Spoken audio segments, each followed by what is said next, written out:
தீபம் தொலைக்காட்சி நேயர்கள் அனைவருக்கும் இனிமையான உற்சாகமான காலை நேர வணக்கங்கள். இன்று 24ஆம் தேதி கார்த்திகை மாதம் 2020ஆம் ஆண்டு வாரத்தினுடைய செவ்வாய்க்கிழமையில் நாங்கள் உங்களை சந்திப்பதில் மகிழ்ச்சி அடைகிறோம். இன்றைய நாளிலும் இன்றைய பார்வை நிகழ்ச்சி உங்களை 3 பத்திரிகைகள் வாயிலாக மகிழ்ச்சியடைய வைக்கப் போகிறது. மகிழ்ச்சியோடு கலந்த எச்சரிக்கையும் இங்கே நாங்கள் தர இருக்கின்றோம். மகிழ்ச்சி என்னவென்று சொன்னால் எங்களுடைய நாட்டினுடைய அதாவது பாதுகாப்புகள் ஸ்திரப்படுத்தப்படுகிறது. அது மட்டுமில்லாமல் நாட்டினுடைய மக்கள் எதிர்கொள்ளும் பிரச்சனைகள் தீர்த்து வைக்கப்படுவதற்காக தன்னிறைவான பொருளாதார வளர்ச்சிக்காக அரசாங்கம் பாடுபடுகிறது என்ற விடயத்தோடு அது மட்டுமில்லாமல் எச்சரிக்கை மற்றும் பயமான விடயங்களாக எங்களுடைய நிவார் புயல் ஒரு பக்கமாக, டெங்கு பிரச்சனை மற்றொரு பக்கமாக, எல்லாவற்றுக்கும் முதலாக கொரோனா பிரச்சனை காணப்படுகின்ற ஒரு பிரச்சனையாக காணப்படுகிறது.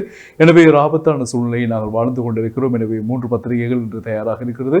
3 பத்திரிகைகள் கொண்டு வந்த செய்திகளை நாங்கள் பார்க்கலாம். உதயன் பத்திரிகையினுடைய பிரதான தலைப்புச் செய்தி, மந்தமான வேகத்தில் தாளமுக்கம் நகர்வதால் புயலால் வடக்குக்கு ஆபத்து, கனமழை 2 நாட்கள் தொடரும் என்று சொல்லப்பட்டிருக்கின்ற செய்தி பார்க்கலாம்.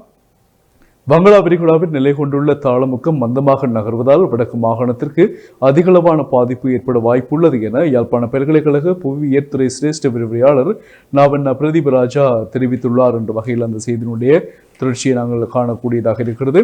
பார்க்கலாம். வங்காள விரிகுடாவில் தற்போது நிலை கொண்டுள்ள ஆழ்ந்த காற்றழுத்த தாழ்வு நிலை காரணமாக வடக்கு மாகாணத்திற்கு தற்போது கிடைக்கின்ற மழைவீழ்ச்சி தொடர்ச்சியாக அதிகரித்து செல்லும். இன்று காலை முதல் மிக அதிகளவான மழைவீழ்ச்சி கிடைக்கும். இன்று நண்பர்களுக்கு பின்னர் இவ்வாழ்ந்த காற்றழுத்த தாழ்வு நிலை புயலாக, அதாவது நிவார் புயலாக மாற்றம் அடையும். தற்போதுள்ள குளிரான வானிலை இன்றும் நாளையும் இன்னமும் குளிராக மாற்றம் அடையும். புயலின் கரையை கடக்கும் இடம் தொடர்பாக இன்னமும் குழப்ப நிலை காணப்படுகிறது. பெரும்பாலும் தமிழ்நாட்டின் மாமல்லபுரத்திற்கும் காரைக்காலுக்கும் இடையில் கரையை கடக்கும் என எதிர்பார்க்கப்படுகிறது. ஆழ்ந்த காற்றமுடுத்த தாழ்வு நிலை கடலில் மணிக்கு 9 கிலோமீட்டர் வேகத்திலேயே நகர்கிறது. நேற்றிரவு 10 மணிக்கு யாழ்ப்பாணத்திலிருந்து 374 கிலோமீட்டர் தொலைவில் கிழக்கு புறமாக நிலை கொண்டுள்ளது. இதே வேகத்தில் தாழ்வு நிலை நகரமாக இருந்தால் நாளை மறுதினம் 26ஆம் தேதிக்கு முன்னர் தாழ்வு நிலை கரையை கடக்காது விட்டால் வடக்கு மாகாணத்திற்கு பெரும் பாதிப்பு ஏற்படும். தாளமுக்கம் கரையை கடப்பது தாமதமாக அமைவதனால் வடக்கு மாகாணத்திற்கே ஆபத்து அதிகமானது. ஏனெனில் அதன் பயணப்பாதை வடக்கு, குறிப்பாக யாழ்ப்பாணத்தின் கரையோரத்தை அண்மித்ததாக தமிழக கரையை கடக்க கூடுமாம். தாளமுகம் கரையை கடக்கும் போது பெரும்பாலும் மணித்தியாலத்திற்கு 100 தொடக்கம் 120 கிலோமீட்டர் வேகத்தில் காற்று வீசக்கூடும் என்று புவியியல் துறை விரிவுரையாளர் பிரதீப் ராஜா குறிப்பிட்டிருக்கிறார் என்ற விடயம் பிரதான தலைப்புச் செய்தியாக காணப்படுகிறது. எனவே மக்கள் அந்த இயற்கை அனர்த்தத்தையும் எதிர்கொள்வதற்கு ஏற்றவாறு தயாராக இருக்குமாறு நாங்கள் கேட்டுக்கொள்கிறோம். அதே போல் மற்றொரு செய்தியை நாங்கள் பார்க்கலாம். இடரை எதிர்கொள்ள தயார், கிளிநொச்சி மாவட்டம், யாழ்ப்பாண மாவட்ட செயலகங்கள் அறிவிப்பு. வளிமண்டலத்தில் ஏற்பட்டுள்ள குழப்ப நிலை காரணமாக புயல் வரலாம் என்ற முன்னெச்சரிக்கை காரணமாக நாங்கள் அதை எதிர்கொள்வதற்கு யாழ்ப்பாணம் மற்றும் கிளிநொச்சி மாவட்டங்கள் தயார் நிலையில் உள்ளது என 2 மாவட்டங்களினது மாவட்ட செயலர்கள் தெரிவித்துள்ளனர். கிளிநொச்சி மாவட்டத்தில் நேற்றைய தினம் இடர் முன்னாயத்த கூட்டம் இடம்பெற்றது. கூட்டத்தின் முடிவில் ஊடகங்களுக்கு கருத்துவித்த மாவட்ட செயலாளர் திருமதி ரூபவதி கேதீஸ்வரன் இவ்வாறு சொல்லியிருக்கின்றார். இடரை எதிர்கொள்ள நாங்கள் தயாராக இருக்கிறோம், மக்கள் விழிப்பாக இருக்க வேண்டும் என்று சொல்லி. அதேபோல் கொரோனா சம்பந்தமான செய்திகள் ஏதாவது இருக்கிறதா என்று பார்த்தால் நிச்சயமாக ஆபத்தான ஒரு செய்தியாக காணப்படுகிறது. கிளிநொச்சியில் கொரோனா சமூக தொற்று அபாயம் ஏற்பட்டிருப்பதாக சொல்லப்படுகிறது.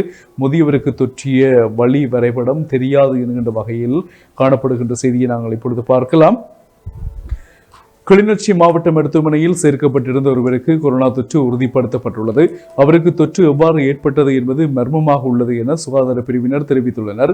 இதனால் கிளிநொச்சி மாவட்டத்தில் சமூக தொற்றிற்கான அபாயம் காணப்படுகின்றது என சுகாதார பிரிவு அதிகாரிகள் எச்சரித்துள்ளனர். கிளிநொச்சி பாரதிபுரத்தைச் சேர்ந்த 72 வயதான ஒருவருக்கு கொரோனா தொற்று இருப்பது உறுதி செய்யப்பட்டுள்ளது. இவர் கிளிநொச்சி 9 வீதி தொண்டமான் நகர் வயலஸ் அடி பகுதியில் அமைந்துள்ள எரிபொருள் விற்பனை நிலையத்தில் பணியாற்றுகின்றாராம். கடந்த 21ஆம் தேதி கிளிநொச்சி மருத்துவமனை வெளிநோயாளர் பிரிவுக்கு சென்றுள்ளார்.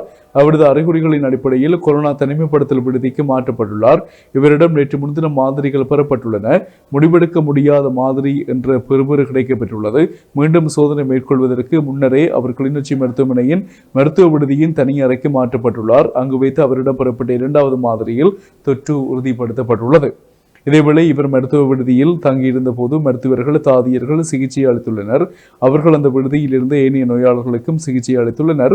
இதனால் பலர் தனிமைப்படுத்தப்பட்டு PCR சோதனைக்கு உட்படுத்தப்பட வேண்டிய நிலை ஏற்பட்டுள்ளதாக சுகாதாரத்துறையினர் அறிவித்துள்ளனர். நோயாளிக்கு குருதி பரிசோதனையில் டெங்கு நோய்க்குரிய அறிகுறிகள் தென்பட்டதாலேயே அவரை தீவிர கண்காணிப்பில் வைப்பதற்காக சாதாரண விடுதியின் தனிமைப்படுத்தல் அறைக்கு மாற்றப்பட்டார் என்று கிளிநொச்சி மாவட்ட மருத்துவமனை பொறுப்பு அதிகாரி ராகுலன் தெரிவித்தார் என்ற வகையிலும் ஒரு செய்தி காணப்படுகிறது. எனவே கிளிநொச்சியில் அதன் காரணமாக ஏற்பட்ட விளைவு பாடசாலைகள் இன்று மூடப்பட்டன என்று சொல்லப்படுகின்றது. கிளிநொச்சி மாவட்டத்தில் கொரோனா தொற்றாளர் ஒருவர் கண்டுபிடிக்கப்பட்டதை அடுத்து இந்த முடிவு எடுக்கப்பட்டதாக சொல்லப்படுகிறது. அந்த செய்தியை நாங்கள் தொடர்ச்சியாக பார்க்கலாம். கிளிநொச்சி மாவட்டத்தில் 82 வயதுடைய ஒருவரை உயிரிழந்துள்ளார் என்ற விடயம் சொல்லப்படுகின்றது. எனவே அதனுடைய தொடர்ச்சியாக நாங்கள் பார்த்தால்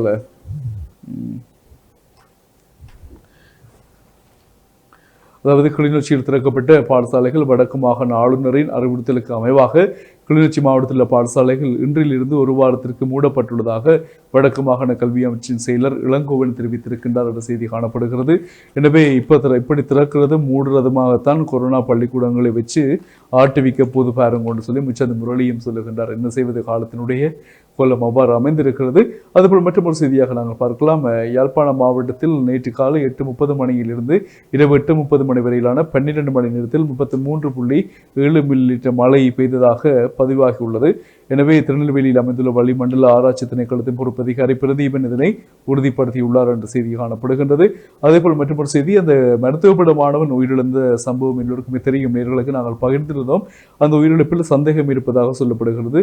ஜனாதிபதி மற்றும் பிரதமருக்கு சகோதரன் கடிதம் எழுதியிருக்கிறாராம்.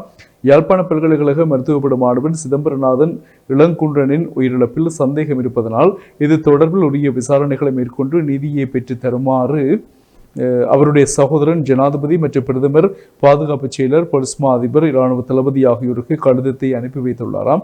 கடந்த 17ஆம் தேதி கோண்டாவின் பகுதியில் விடுதியொன்றில் தங்கி நின்ற நிலையில் மருத்துவப்பட 3ஆம் வருட மாணவன் சடலமாக மீட்கப்பட்டிருந்தார். போலீசார் தற்கொலை என்ற ரீதியில் விசாரணைகளை முன்னெடுக்கின்றனர் என்றும் அது தனக்கு சந்தேகத்தை ஏற்படுத்துகிறது எனவும் குற்றப்புலனாய்வு பிரிவினரிடம் விசாரணைகளை பாரப்படுத்துமாறும் அந்த கடிதத்தில் குறிப்பிடப்பட்டுள்ளது. சகோதரனால் அந்த தன்னுடைய சகோதரனுடைய இறப்பு சம்பந்தமான விசாரணைக்காக அவர் கடிதம் எழுதியிருக்கின்றார். எனவே அந்த செய்தியும் முக்கியமான செய்தியாக காணப்படுகிறது. நாங்கள் பார்த்து வந்து மருத்துவப்பட 3ஆம் வருட மாணவன் இளங்குன்றன் கோண்டாவின் பகுதியில் விடுதியில் தங்கியிருந்தார். நண்பர்கள் தொலைபேசி அழைப்பை எடுத்த போதும் நீண்ட நேரமாக தொலைபேசி அவர் எடுக்கவில்லை. சந்தேகமடைந்த மாணவர்கள் நேரடியாக அவர் தங்கியிருந்த இடத்துக்கு சென்று பார்த்த பொழுது அவர் தூக்கில் தொங்கிய நிலையில் காணப்பட்டார் என்ற விடையும் நாங்கள் செய்திகளூடாக பார்த்திருந்தோம். எனவே அந்த சந்தேகம் இருப்பதாக சகோதரன் சொல்லியிருக்கின்றார். அதேபோல் மற்றொரு செய்தியாக கர்ப்பிணி பெண் ஒருவர் உயிரிழந்திருக்கின்றார். மயங்கி விழுந்த நிலையில் யாழ்ப்பாணம் போதனா மருத்துவமனையில் சிகிச்சைக்காக வந்திருந்த பெண் மயங்கி விழுந்து மரணம் அடைந்திருக்கின்றார் என்ற செய்தி காணப்படுகிறது. வட்டக்கண்டல் அடம்பனைச் சேர்ந்த 2 பிள்ளைகளின் தாயாரான ஜெயபாலன் மரினால் வயது 42 என்ற பெண்ணை உயிரிழந்துள்ளார். மடு கல்வி வலயத்தில் பணிபுரியும் இவர் கடந்த 20ஆம் தேதி தலைச்சுற்று, காய்ச்சல், வாந்தி காரணமாக மன்னர் மாவட்ட மருத்துவமனையில் சேர்க்கப்பட்டார். மேலதிக சிகிச்சைகளுக்காக யாழ்ப்பாணம் போதனா மருத்துவமனைக்கு மாற்றப்பட்டிருந்தார். இந்த நிலையில் நேற்று அவர் உயிரிழந்துள்ளார். இறப்பு விசாரணைகளை யாழ்ப்பாணம் போதனா மருத்துவமனையின் திடீர் இறப்பு விசாரணை அதிகாரி நானா பிரேமகுமார் மேற்கொண்டார் என்ற வகையில் அந்த செய்தி காணப்படுகிறது. அதேபோல் சிறை கொத்தனையினுடைய முதலாவது உயிர் காப்பு கொள்ளப்பட்டிருக்கிறது. வீட்டில், அதாவது நாட்டில் சிறை கைதி ஒருவர் கொரோனாவால் உயிரிழந்துள்ளார். சிறைச்சாலை கொத்தனையால் உருவான முதலாவது உயிரிழப்பு இது என்று சொல்லப்படுகிறது. வெளிக்கடை சிறைச்சாலையில் தடுத்து வைக்கப்பட்டிருந்தவர் தான் இவ்வாறு இறந்திருக்கின்றார். அவருடைய வயது 82 காணப்படுகிறது. புற்றுநோய்க்கு இலக்காக இருந்த கைதி ராகம மருத்துவமனையில் சிகிச்சை பெற்று வந்தார் என்றும் இவர் கொரோனா தொற்றுக்கு இலக்காக இருந்தார் என்றும் தெரிவிக்கப்படுது. அந்த வகையில் 82 வயதுடைய குறித்த சிறை கைதி கொரோனா தொற்றினால் உயிரிழந்திருக்கின்றார். அந்த உயிரிழப்பு கொரோனாவினால் சிறையில் ஏற்பட்ட முதலாவது உயிரிழப்பாக பதிவு செய்யப்படுகிறது. அதேபோல் மற்றொரு செய்தியாக மல்லாகம் மன்றிலே மூக்குடைப்பட்ட போலீசார் என்ற தலைப்பிலே ஒரு செய்தி காணப்படுகிறது. அதனுடைய செய்தியை நாங்கள் பார்க்கலாம் விரிவாக. வலிகாமம் கிழக்கு பிரதேச சபை தவிசாளர் தியாகராஜா நிரோஷ் புலிகளை நினைவு கொடுத்து மாவீரர் பொதுக்கூட்டத்தை ஏற்பாடு செய்து வருகின்றார் என்று புலனாய்வுத்துறையினருக்கு தகவல் கிடைத்திருக்கிறது என்று தெரிவித்து போலீசாரால் தாக்கல் செய்யப்பட்ட வழக்கில் பயங்கரவாத தடை சட்டம் மற்றும் அதனோடு இணைந்த வர்த்தமானி அறிவித்தல்கள் கொரோனா சுகாதார ஏற்பாடுகளை மீறாத வகையில் செயற்பட வேண்டும் என்று மல்லாகம் நீதிவான் நீதிமன்றம் உத்தரவு பிறப்பித்துள்ளது. இதே போன்றொரு உத்தரவை மன்று ஏற்கனவே பிறப்பித்திருந்த நிலையில் மீண்டும் அந்த உத்தரவை இந்த வழக்கிலும் பிறப்பித்துள்ளதாம். தியாகராஜ நிரோஷுக்கு எதிராக அச்சுவேலி போலீஸ் நிலைய பொறுப்பு அதிகாரியால் தாக்கல் செய்யப்பட்ட வழக்கு மல்லாகம் நீதிவான் நீதிமன்ற நீதிபதி ஆனந்தராஜா முன்னிலையில் நேற்று எடுத்துக் கொள்ளப்பட்டதாம். சட்டத்தரணி வீணா திருக்குமரன் தலைமையில் சட்டத்தரணிகள் முன்னிலையாகினர். தவிசாளர் அப்படியொரு பொதுக்கூட்டத்தை ஏற்பாடு செய்யவில்லை என வாதிட்டனர். அதேவேளை ஏதாவது ஒரு கூட்டத்தை ஏற்பாடு செய்வதாயின் சட்டத்திற்கு உட்பட்டு சுகாதார அனுமதிகளுடனேயே மேற்கொள்ளப்படும் எனவும் மன்றில் உத்தரவாதம் அளிக்கப்பட்டது. போலீசாரால் அறிக்கை தாக்கல் செய்யப்பட்ட நிலையில் அவர்களின் குற்றச்சாட்டுகள் மறுக்கப்பட்டுள்ளன. ஆதாரங்களை முன்வைக்கவில்லை என்பதை நீதிபதி தெரிவித்ததுடன் முன்வைக்கப்பட்ட குற்றச்சாட்டுகளின் பிரகாரம் வெலிகாமம் கிழக்கு பிரதேச சபை தவிசாளர் பயங்கரவாதம் தொடர்பான வர்த்தமானி அறிவித்தல் தனிமைப்படுத்தல் சட்டங்களை மீறி செயற்பட்டால் நீதிமன்றின் உத்தரவை பெறாமலேயே கைது செய்ய போலீசாருக்கு முடியும் எனவும் பயங்கரவாத தடைச்சட்டம் மற்றும் வர்த்தமானி அறிவித்தல்கள் கொரோனா தொடர்பான சட்ட ஏற்பாடுகளையும் கடைபிடிக்க வேண்டும் எனவும் அடுத்த தவணையில் குற்றச்சாட்டப்பட்டவரின் செயற்பாடு பற்றி போலீசாரினால் அறிக்கை சமர்ப்பிக்கவும் கட்டளை பிறப்பிக்கப்பட்டதாக அந்த செய்தி காணப்பட்டது. அதேபோல் மற்றொரு செய்தியாக யாழ் போதனாவில் ஒருவருக்கு தொற்று என்ற ஒரு செய்தி காணப்படுகிறது.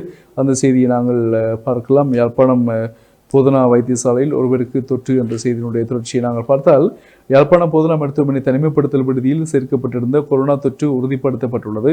இது தொடர்பான மேலதிக விவரங்களை யாழ்ப்பாணம் போதனா மருத்துவமனை பணிப்பாளர் மருத்துவரான சத்தியமூர்த்தி வெளிப்படுத்தவில்லை. இதேவேளை யாழ்ப்பாணம் போதனா மருத்துவமனையில் தொற்றுக்குள்ளானவர் தொடர்பான எந்த விவரங்களும் தமக்கு கிடைக்கவில்லை என்று வடக்கு மாகாண சுகாதார சேவைகள் பணிப்பாளர் தெரிவித்திருக்கின்ற செய்தியும் எங்களுக்கு கொஞ்சம் எச்சரிக்கையான ஒரு செய்தியாக நாங்கள் கவனமாக இருக்க வேண்டியதை உணர்த்துகின்ற ஒரு செய்தியாக இருக்கிறது. அதேபோல செட்டிக்குளம் பிரதேச சபையினுடைய தவிசாளர் பதவி இழந்தாராம். ஸ்ரீலங்கா சுதந்திர கட்சியினுடைய ஆளும் கட்சியில் ஆட்சியில் உள்ள செங்கலி செட்டிக்குளம் பிரதேச சபையின் பாதீடு இரண்டாவது தடவையும் தோல்வியடைந்ததாம். இதனால் சபையின் தவிசாளர் பதவியிலிருந்து மாவட்ட பதவியிலிருந்து நீக்கப்பட்டதாக அந்த செய்தி காணப்படுவதை நாங்கள் பார்க்கக்கூடியதாக இருக்கிறது. அதனுடைய தொடர்ச்சியாக நாங்கள் பார்த்தால் தொடர்ச்சி 18ஆம் பக்கம் என்று போட்டிருக்கிறது. ஒரு நிலைக்கு தள்ளப்பட்டுள்ளாராம். தவிசாளர் ஆசீர்வாதம் அந்தோணி தலைமையில் வாக்கெடுப்பு இடம்பெற்றதாம். கடந்த 12ஆம் தேதி இடம்பெற்ற முதலாவது வாக்கெடுப்பில் 17 உறுப்பினர்களில் ஒரு உறுப்பினர் வருகை தந்திராத நிலையில் பாதீட்டுக்கு ஆதரவாக 7 பேரும் எதிராக 9 பேரும் வாக்களித்திருந்தனர். நேற்று இரண்டாவது தடவையாக நடந்து முடிந்த வாக்கெடுப்பில் கடந்த வாக்கெடுப்பின் போது அமர்வுக்கு வருகை தந்திராத முஸ்லிம் காங்கிரஸ் உறுப்பினர் நடுநிலையாக வாக்களிக்க 7 பேர் ஆதரவாகவும் 9 பேர் எதிராகவும் வாக்களித்து 2 வாக்குகளால் சுதந்திர கட்சியின் ஆட்சியை கவிழ்த்தனர். இரண்டாவது வாக்கெடுப்பிலும் தோல்வி கண்ட தவிசாளர் ஆசீர்வாதம் அந்தோணி பதவியை இழந்திருக்கின்றார் என்ற விடயம் சொல்லப்படுகின்ற செய்தி இங்கே காணக்கூடியதாக இருக்கிறது. அதேபோல் மாவீரர் நாளுக்கு தடை கூறிய மனுக்களை திடீரென மீள பெற்றிருக்கின்றாராம் போலீசார். இந்த விவகாரங்களை பாதுகாப்பு அமைச்சு இனி கையாளும் என்ற வகையில் அந்த செய்தி காணப்படுகிறது. அந்த செய்தியினுடைய தொடர்ச்சியை நாங்கள் பார்க்கலாம். மாவீரர் நாள் நினைவேந்தலை தடை செய்ய கோரி தாக்கல் செய்த வழக்கை பருத்தித்துறை நெல்லியடி வெல்வெடுத்துறை போலீசார் நேற்று மீள பெற்றுள்ளனர். 8 பேர் பிரதிவாதிகளாக குறிப்பிடப்பட்டு இந்த வழக்கு தாக்கல் செய்யப்பட்டிருந்தது. வெல்வெடுத்துறை பருத்தித்துறை நெல்லியடி போலீஸ் நிலைய பொறுப்பு அதிகாரிகளால் இந்த வழக்குகள் தனித்தனியே தாக்கல் செய்யப்பட்டிருந்தமை குறிப்பிடத்தக்கது. இந்த விண்ணப்பங்கள் கடந்த வியாழக்கிழமை பருத்தித்துறை நீதிமன்ற நீதிவான் காயத்ரி சைலவன் முன்னிலையில் அழைக்கப்பட்டு நேற்று வரை ஒத்திவைக்கப்பட்டிருந்தமை குறிப்பிடத்தக்கதாக சொல்லப்படுகிறது. எனவே போலீசார் அந்த வழக்கை மீள பெற்றிருக்கிறார்கள். காரணம் பாதுகாப்பு தரப்பு தான் இனி அந்த வழக்கை பார்த்து கொள்ளும், அந்த விவகாரங்களை பாதுகாப்பு அமைச்சை கை கொள்ளும் என்று சொல்லப்படுகிறது. அதேபோல் மற்றொரு செய்தியாக நாங்கள் பார்க்கக்கூடிய செய்தி நினைவேந்தலுக்கு தடை வழக்கு ஒத்திவைப்பு என்றொரு செய்தி காணப்படுகிறது. அந்த செய்தியினுடைய தொடர்ச்சியை நாங்கள் பார்க்கலாம். மாவீரர் நாள் நினைவேந்தலுக்கு தடை விதித்து பிறப்பிக்கப்பட்ட கட்டளைக்கு எதிராக நகர்த்தல் பத்திரம் நேற்று தாக்கல் செய்யப்பட்டுள்ளது. நிலையில் இந்த வழக்கை நீதிமன்றம் நாளை 25ஆம் தேதி வரை ஒத்திவைத்துள்ளது என்று செய்தி காணப்படுகின்றது. முல்லைத்தீவு மாவட்டத்தில் உள்ள 6 போலீஸ் நிலைய பொறுப்பு அதிகாரிகளால் கடந்த வெள்ளிக்கிழமை மாவீரர் நாளை நினைவு கூறுவதற்கு 46 பேருக்கு எதிராக வழக்கு தாக்கல் செய்யப்பட்டு தடை கட்டளை பெறப்பட்டது.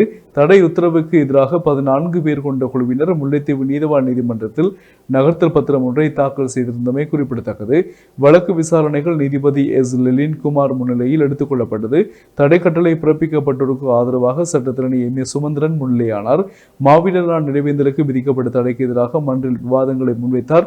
வழக்கின் கட்டளையினை வழங்குவதற்காக நீதிவான் நாளை புதன்கிழமைக்கு வழக்கை திகதியிட்டுள்ளார் என்ற விடயம் சொல்லப்படுகின்ற செய்தியோடு நாங்கள் இன்று உதயன் பத்திரிகையினுடைய முற்பக செய்திகளை பார்த்திருக்கின்றோம். தொடர்ந்தாக நாங்கள் வலம்புரி பத்திரிகையினுடைய செய்திகளை பார்க்கலாம். வலம்புரி பத்திரிகையினுடைய பிரதான தலைப்பு செய்தியாக மாவீரர் நாள் நினைவேந்தல் விவகாரம் பாதுகாப்பு அமைச்சை நேரடியாக கையாளும் தடை மனுவை திரும்ப பெற்ற போலீசார். நாங்கள் பார்த்து கொண்டிருந்த செய்திகள் இல்லையா, குறிப்பாக வல்வெடுத்துறை, பருத்தித்துறை மற்றும் நெல்லியடி போலீசார் வழக்கை திரும்ப பெற்றிருந்தார்கள். அந்த விவகாரங்களை பாதுகாப்பு அமைச்சு கையாளும் என்று அந்த செய்தி பிரதான செய்தியாக விளம்பரையில் வந்திருக்கிறது. மாவீரர் நாள் நினைவேந்தலை தடை செய்ய கோரி தாக்கல் செய்த வழக்கை பருத்தித்துறை, நெல்லியடி மற்றும் வல்வெடுத்துறை போலீசார் மீளப் பெற்றுள்ளனர். நினைவேந்தலை அனுமதிப்பது தேசிய பாதுகாப்பிற்கு அச்சுறுத்தலான விடயம். எனவே மேற்படி விடயத்தை பாதுகாப்பு அமைச்சு நேரடியாக கையாளும் என்பதனால் மேற்படி மனுவை நிராகரிப்பதாக மன்றில் தெரிவிக்கப்பட்டுள்ளதாக அந்த செய்தி காணப்படுகிறது. அந்த செய்தியினுடைய தொடர்ச்சியாக நாங்கள் பார்த்தால், பருத்தித்துறை நீதிமன்ற நியாயத்துக்கு உட்பட்ட பகுதிகளில் நவம்பர் 21ஆம் தேதி முதல் 27ஆம் தேதி வரை மாவீரர் நாள் நிறைவேதலை நடாத்த தடை விதிக்க கோரி பருத்தித்துறை நீதிவான் நீதிமன்றத்தில் தாக்கல் செய்யப்படும் விண்ணப்பங்கள் போலீசாரால் முடிவு செய்யப்பட்டது. காரணம், பாதுகாப்பு அமைச்சர் அதை கை கொள்ளும் என்ற விடயத்தினால் சொல்லப்படுகிறது. அதேபோல் வடக்கில் கனமழை, மக்களின் இயல்பு வாழ்க்கை பாதிப்பு. வடக்கில் நேற்று பெய்த கனமழை காரணமாக மக்களின் இயல்பு வாழ்க்கை பாதிக்கப்பட்டுள்ளதாக சொல்லப்படுகிறது. 2 நாட்களுக்கு தொடர் நிலை அதுவாகத்தான் இருக்கும் என்றும் கூறப்படுகிறது. கிளிநொச்சியில் சமூகத்தில் பரவியது கொரோனா. சமூக தொற்றாளர் ஒருவர் நேற்று கண்டறிவு. எப்படி தொற்றுக்குள்ளானவர் என்பதில் மர்மம். கிளிநொச்சியில் சகல பாடசாலைகளுக்கும் பூட்டு. தொற்றாளருடன் தொடர்புடையோரை கண்டறிய சுகாதாரத்துறை துரித நடவடிக்கை என்ற செய்தி காணப்படுகிறது. கிளிநொச்சியில் 72 வயதுடைய வயது ஒருவருக்கு கொரோனா வைரஸ் தொற்று உறுதி செய்யப்பட்டுள்ளது. கிளிநொச்சி 55ஆம் கட்டையில் உள்ள ஒயில் கடை நடத்துகின்ற வியாபாரி ஒருவருக்கு நேற்று முன்தினம் காய்ச்சல் என்று வைத்தியசாலையில் சேர்க்கப்பட்டுள்ளார். அவருக்கு கொரோனா தொற்று இருக்கலாம் என்ற சந்தேகத்தில் அவரது மாதிரிகள் பெறப்பட்டு PCR பரிசோதனைக்கு அனுப்பப்பட்டன. அத்துடன் அவரது குடும்பம் தனிமைப்படுத்தப்பட்டது. அவருக்கு கொரோனா தொற்றுள்ளமை நேற்று திங்கட்கிழமை PCR பரிசோதனையில் உறுதி செய்யப்பட்டுள்ளதாக சொல்லப்பட்டுள்ளது. அவர் கிளிநொச்சியில் அண்மை நாட்களில் சமூகத்தில் நடமாடிய இடங்கள் மற்றும் தொடர்பு கொண்டவர்களை கண்டறிவதில் சிக்கல் உண்டு. அது தொடர்பில் விசாரணைகள் முன்னெடுக்கப்படுகின்றன. அதனால் அவரது கடைக்கு அண்மையாக உள்ள கடைகளை மூடி தனிமைப்படுத்த நடவடிக்கைகள் முன்னெடுக்கப்பட உள்ளன. மேலும் கிளிநொச்சி மாவட்டத்தில் உள்ள சகல பாடசாலைகளும் இன்று முதல் ஒரு வாரத்திற்கு மூடப்படுவதாகவும் வடமாகாண கல்வி அமைச்சு அறிவித்துள்ளதை நாங்கள் ஏற்கனவே சொல்லியிருந்தோம். எனவே மிக ஆபத்தான நிலை கிளிநொச்சியில் சமூக தொற்று அதாவது அறிகுறி தென்பட்டுள்ளது என்ற விடயம் நாங்கள் பார்க்கக்கூடியதாக இருக்கிறது. அதேபோல் வடக்கு கிழக்கு உள்ளிட்ட கரையோர பகுதிகளில் 24 மணி நேரத்தில் சூறாவளி தாக்குமாம். வடக்கு கிழக்கு உள்ளிட்ட கரையோர பகுதிகள் இன்னும் 24 மணி நேரத்தில் சூறாவளியால் மாற்றம் அடைவதால் பாதிப்பு ஏற்படக்கூடிய சாத்தியம் காணப்படுகின்றதாக வளிமண்டலவியல் ஆராய்ச்சி நிலையம் தெரிவித்துள்ளதாக நாங்களது செய்தியை பார்க்கக்கூடியதாக இருக்கிறது. யாழ் பிராந்தியத்தினுடைய பொறுப்பதிகாரி பிரதீபன் இதனை உறுதிப்படுத்தியுள்ளார். இதனால் காற்றின் வேகம், கடும் மழை, இடி மின்னல் தாக்கங்களில் இருந்து பொதுமக்களும் கடல் தொழிலாளர்களும் தங்களை பாதுகாத்துக் கொள்ளுமாறு அறிவுறுத்தப்பட்டுள்ளதாக அந்த செய்தி காணப்படுகிறது. கொரோனாவால் மேலும் 3 உயிரிழப்பு, 90ஆக உயர்ந்தது பலியெடுப்பு. நேற்று 335 பேர் பாதிக்கப்பட்டிருக்கிறார்கள். நாட்டில் COVID-19 நோயினால் மேலும் 3 பேர் உயிரிழந்துள்ளதால் பரபரப்பு ஏற்பட்டுள்ளது. நேற்று திங்கட்கிழமை 331 பேர் கிட்டத்தட்ட பாதிக்கப்பட்டிருக்கின்றார்கள் கிளிநொச்சியால் என்று கொரோனா தொற்றினால் என்று சொல்லப்படுகிறது. இதன் மூலம் நாட்டில் COVID-19 நோயால் உயிரிழந்தோர் எண்ணிக்கை 90ஆக அதிகரித்துள்ளது. மினுவாங்குட பேலியகுட கொரோனா பரவல் கொத்தனையை அடுத்து கடந்த 7 வாரங்களில் 77 பேர் உயிரிழந்துள்ளனர். மேலும் நாட்டில் நேற்று மட்டும் 335 தொற்றாளர்கள் கண்டறியப்பட்டுள்ளதாக சொல்லப்பட்டுள்ளது. அதனுடைய தொடர்ச்சியாக நாட்டில் ஜனவரி மாதம் முதல் நேற்று வரை 20,508 பேர் கொரோனா வைரஸ் தொற்றினால் பாதிக்கப்பட்டுள்ளமை குறிப்பிடத்தக்கதாக நாங்கள் செய்தி பொது காணக்கூடியதாக உள்ளது. அதேபோல் சமூக அக்கறையுடன் மீண்டும் உங்களுக்காக என்ற ஒரு விளம்பரம் ஒன்று காணப்படுகிறது. அதன் செய்தி ஒன்று நாங்கள் பார்க்கலாம். போரின் இறுதியில் சக்தி வாய்ந்த நாடு ஒன்று தமிழரை கப்பல் மூலம் வெளியேற்ற முயற்சித்ததை மஹிந்த நிராகரித்தார். சபையில் மஹிந்த சமரசிங்க சொல்லியிருக்கின்றாராம். யுத்தத்தின் இறுதி கட்டங்களில் தமிழ் பொதுமக்களை கப்பல் மூலம் வெளியேற்றுவதற்கான ஒரு சக்தி வாய்ந்த நாட்டிலிருந்து வந்த முயற்சியை முன்னாள் ஜனாதிபதி மஹிந்த ராஜபக்ச நிராகரித்தார். முன்னாள் அமைச்சர் மஹிந்த சமரசிங்க நேற்று பாராளுமன்றத்தில் இதனை தெரிவித்திருக்கிறார். ஒரு சக்தி வாய்ந்த நாட்டின் வெளிநாட்டு தூதர் தலைமையிலான தூதுக்குழு ஒன்று மஹிந்த ராஜபக்சவை சந்தித்து இறுதிக்கட்ட போர் நடந்து கொண்டிருந்த போது வடக்கில் சிக்கி ஆயிரக்கணக்கான பொதுமக்களை வெளியேற்ற ஒரு கப்பலை வழங்கியதாக கூறினார். இருப்பினும் அப்போதைய ஜனாதிபதியாக இருந்த மஹிந்த ராஜபக்ச அந்த சக்தி வாய்ந்த நாட்டின் ராஜதந்திரிக்கு மற்றொரு நாடும் ஒரு கப்பலை வழங்கி இருப்பதாகவும் எனவே இந்த விடயத்தை அவர்களுடன் பேசிவிட்டு சொல்வதாக அந்த தூதுவரிடம் தெரிவித்தார் என மஹிந்த சமரசிங்க தெரிவித்தார். வேறொரு நாடு உண்மையில் ஒரு கப்பலை வழங்கியதா என்று பின்னர் அப்போதைய ஜனாதிபதியிடம் தான் கேட்டதாக சமரசிங்க சொல்லியிருக்கின்றார். வடக்கில் சிக்கியுள்ள புலிகளின் தலைவர்கள் கப்பலில் ஏறி தப்பிக்க முயற்சிப்பார்கள் என்று அஞ்சியதால் தான் அப்படி கூறியதாக மஹிந்த ராஜபக்ச தன்னிடம் சொன்னதாக மஹிந்த சமரசிங்க சொல்லியிருக்கின்றார் என்ற விடயம் இங்கே காலம் கடந்தாலும் ரணங்களை ஏற்படுத்தக்கூடிய செய்திகளாகத்தான் அவை இருக்கிறது. எனவே தலைவர்கள் தப்பி விடுவார்கள் என்பதற்காக அந்த வெளிநாட்டு சக்தி வாய்ந்த நாட்டினுடைய கப்பல் அனுப்புகின்ற கோரிக்கையை அப்போதைய ஜனாதிபதியும் இப்போதைய பிரதமருமான மஹிந்த ராஜபக்ச நிராகரித்தார் என்ற விடயத்தை பார்க்கின்ற பொழுது சரி, நாங்கள் அடுத்த செய்திக்குத்தான் செல்ல வேண்டும். காலம் கடந்தாலும் ரணங்கள் மாறுவது இல்லை. 330 கிலோ மஞ்சளுடன் மன்னாரில் 3 கைது செய்யப்பட்டிருக்கின்றார்கள். மன்னார் தாராபுரம் பகுதியில் 330 கிலோகிராம் மஞ்சளுடன் நேற்று அதிகாலை 3 பேர் கைது செய்யப்பட்டுள்ளார்கள் என்று அறிவிக்கப்பட்டுள்ளது. அந்த செய்தியினுடைய தொடர்ச்சியாக நாங்கள் பார்த்தால், கோதுமை மா கொண்டு செல்லும் போர்வையில் பாரவூர்தியின் மூலம் குறித்த மஞ்சள் சூட்சுமமாக கொழும்புக்கு அனுப்பப்படுவதாக மன்னார் 54வது படைப்பிரிவுக்கு தகவல் கிடைத்துள்ளது. இதனை அடுத்து மேற்கொள்ளப்பட்ட சோதனை நடவடிக்கைகளின் போதே குறித்த மஞ்சள் கைப்பற்றப்பட்டுள்ளது. கைதானவர்கள் மேலதிக விசாரணைகளுக்காக போலீசாரிடம் ஒப்படைக்கப்பட்டுள்ளதாக அந்த செய்தி காணப்படுகிறது. அதுபோல் வடக்கில் 4 பேருக்கு தொற்று உறுதியாம். யாழ்ப்பாணம் போதனா வைத்தியசாலை ஆய்வுக்கூடத்தில் நேற்று திங்கட்கிழமை 322 பேருக்கான கொரோனா தொற்று பரிசோதனைகளின் போது 4 பேருக்கு தொற்று உறுதிப்படுத்தப்பட்டுள்ளதாகவும் சொல்லப்படுகின்றது. வைத்தியசாலையினுடைய பணிப்பாளர் மருத்துவர் தான் சத்தியமூர்த்தி அதை உறுதிப்படுத்தியுள்ளார். கிளிநொச்சி பொது வைத்தியசாலையில் அனுமதிக்கப்பட்டிருந்த ஒருவருக்கும் யாழ் போதனா வைத்தியசாலை தனிமைப்படுத்தல் விடுதியில் அனுமதிக்கப்பட்டிருந்த ஒருவருக்கும் தொற்று உறுதி செய்யப்பட்டது. அத்துடன் முல்லைத்தீவு தனிமைப்படுத்தல் முகாமில் தங்கியிருக்கும் 2 பேருக்கும் தொற்று உறுதி செய்யப்பட்டுள்ளதாகவும் அவர் மேலும் தெரிவித்தார் என்ற வகையில் அந்த செய்தி காணப்படுவதை நாங்கள் பார்க்கக்கூடியதாக இருக்கிறது. அதுபோல் பாடசாலைகள் நேற்று வடக்கில் கிளையில் ஆரம்பிக்கப்பட்டாலும் குறைவான மாணவர்கள் தான் வடக்கிற்கு வந்துள்ளதாக சொல்லப்படுகிறது. வடமாகாணத்தில் 43% மாணவர்களை நேற்று பாடசாலைகளுக்கு சமூகம் அளித்துள்ளதாக கல்வி அமைச்சு அறிவித்துள்ளது. மேல் மாகாணம் மற்றும் தனிமைப்படுத்த போலீஸ் பிரிவுகள் உட்பட்ட பிரதேசங்களில் பாடசாலைகள் இன்னும் ஆரம்பிக்கப்படவில்லை என்பது முக்கியமான ஒரு விடயமாக பார்க்கப்படுகிறது. எனவே நாங்கள் தொடர்ச்சியாக அந்த செய்தியை பார்த்தால்,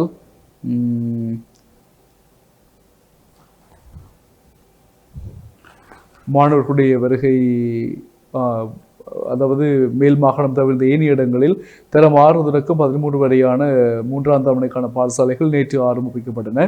வடமேல் மாகாணத்தில் 35% மாணவர்களும், தென் மாகாணத்தில் 15% மாணவர்களும், சப்ரகமுவ மாகாணத்தில் 55% மாணவர்களும், மத்திய மாகாணத்தில் 40% மாணவர்களும், வடக்கு மாகாணத்தில் 43% மாணவர்களும், கிழக்கு மாகாணத்தில் 28% மாணவர்களும் தான் பாடசாலைக்கு சென்றார்களாம்.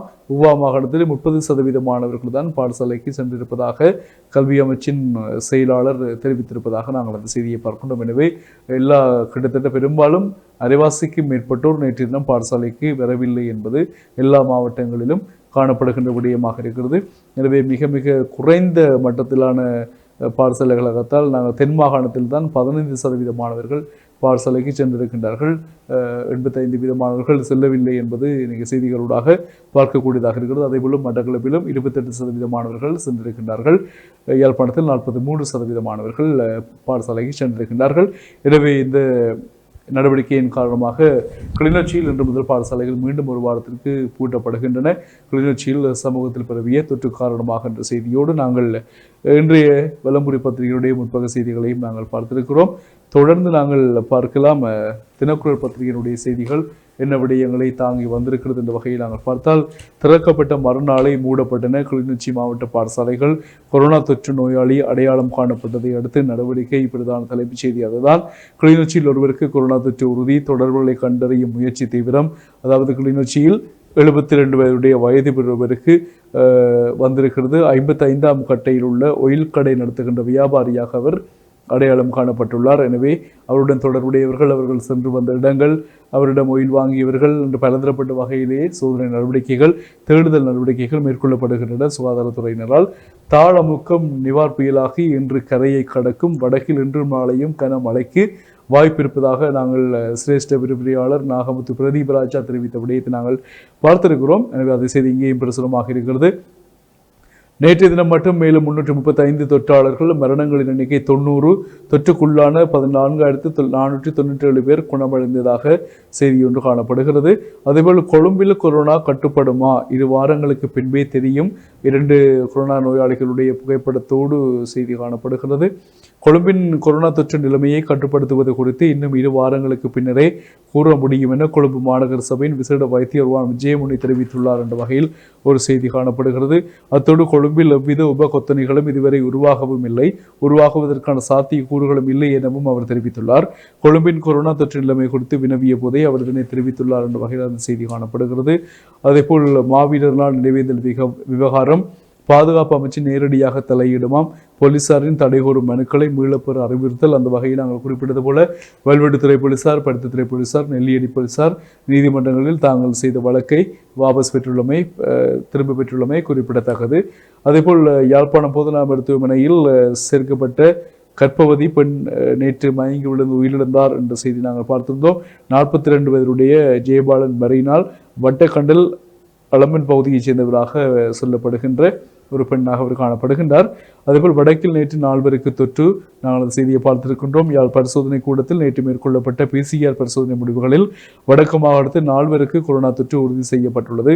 கிளிநொச்சியைச் சேர்ந்த ஒருவர், யாழ் போதனா வைத்தியசாலையில் அனுமதிக்கப்பட்டிருந்த ஒருவர் மற்றும் முல்லைத்தீவு விமானப்படையைச் சேர்ந்த ஒருவர் தொற்றாளர்களுடன் நெருங்கி பழகுவதாக அடையாளம் காணப்பட்டுள்ளனர் என்ற செய்தி காணப்படுகிறது என்ற செய்தியை நாங்கள் இங்கே பார்க்கக்கூடியதாக இருக்கிறது.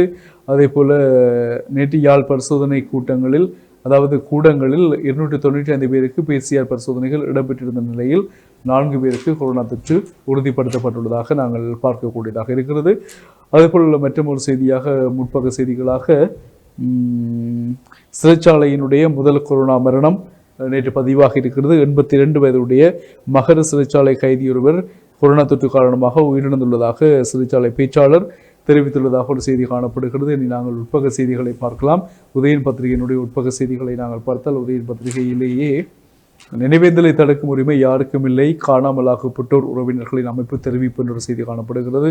அது வகையில் தொடர்ந்து நாங்கள் உட்பக செய்திகளை பார்க்கலாம். உதயன் பத்திரிகையில் முழங்காவிலும் நினைவேந்தலுக்கு தடை என்று சொல்லப்படுகிறது.